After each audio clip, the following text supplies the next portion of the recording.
here in Berlin, a lot of people obsess with becoming an entrepreneur, and I think that's wrong.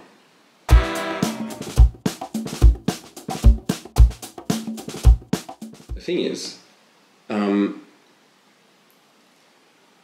if you want to be an entrepreneur, you have to have a mission and you have to have a good solution for a clearly defined problem.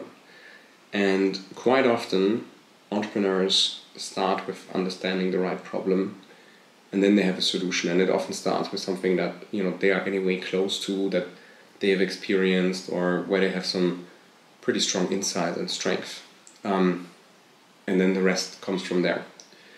And being an entrepreneur also means you are subscribing to a journey with a lot of responsibility, especially if you get investor money, for a journey that can take 5, 6, 7, 8, 9 or 10 years. And it can get tough, and the company will be different. You will have a lot of change in focus, in the people you work with, in the area you are in, all of it. So you have to be sure that this is really something that you want. And I guess, being an entrepreneur for many people is something that's seen as particularly attractive. It's the new pilots, the new new doctors sometimes. So they really want that because they want to be it. But not so much that they want the doing, right? They want the being preferably without the doing. Or they so much want the being that they get impatient and they really want to find something very fast. Sometimes it's also a matter of, they need to get funding.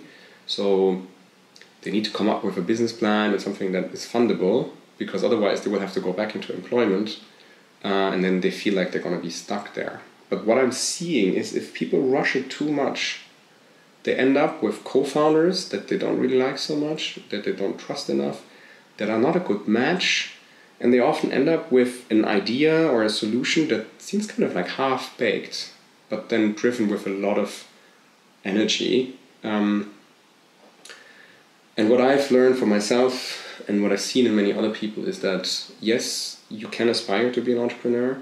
Yes, you can actively work towards it. Yes, you can be impatient.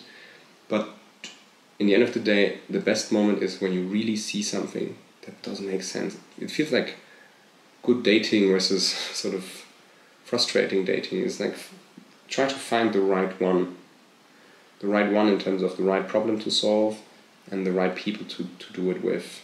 And then work from there. And if that takes a little bit of time, then use that time meaningfully to explore and to upskill yourself, to learn new skills. Could be finance, could be management, could be product development, could be data science, whatever.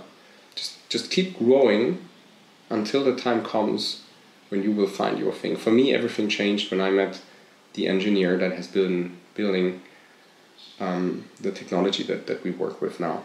So I would not have been able to dream that up, to come up with the idea, to operationalize it. I would probably not have even known if it's technically feasible, So, and it's super hard these days to find something by yourself that is going to be sort of big and real and so on. And I'm really talking about sort of a proper startup that can scale up, not just a business or a service business where it's you plus a few employees. If we're talking about doing something innovative. So that would be my recommendation. Don't rush it.